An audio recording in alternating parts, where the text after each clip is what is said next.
Option trade பண்ணணும்னு நினைக்கிற beginners இந்த விஷயத்தை கவனிக்கணும். அது என்னன்னா ஆப்ஷன் மணினஸ். நம்ம வாங்க நினைக்கிற ஆப்ஷனுக்கு இன்ட்ரின்சிக் வேல்யூ இருக்குதான்னு பார்க்கணும். அதாவது அந்த ஆப்ஷன் வாங்கினா பணம் சம்பாதிக்க முடியுமா முடியாதான்னு பார்க்கணும். இதுதான் ஆப்ஷன் மணினஸ்னு சொல்லுவாங்க. அதில் ஐடிஎம், ஏடிஎம், ஓடிஎம்னு 3 இருக்கு. இப்போ நீங்கள் பார்த்துட்டு இருக்கிறது என்எஸ்சி ஆப்ஷன் செயின். இதில் ஆரோ போட்டு காட்டிருக்கிறது தான் ஸ்ட்ரைக் பிரைஸ். அதுக்கு லெஃப்ட் சைடில் இருக்கிறது கால் ஆப்ஷன், ரைட் சைடில் இருக்கிறது புட் ஆப்ஷன்.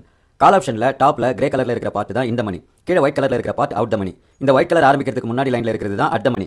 அதே மாதிரி தான் புட் ஆப்ஷனும். இந்த மணி கால் ஆப்ஷனில் ஸ்ட்ரைக் பிரைஸை விட ஸ்பாட் பிரைஸ் அதிகமாக இருக்கும்.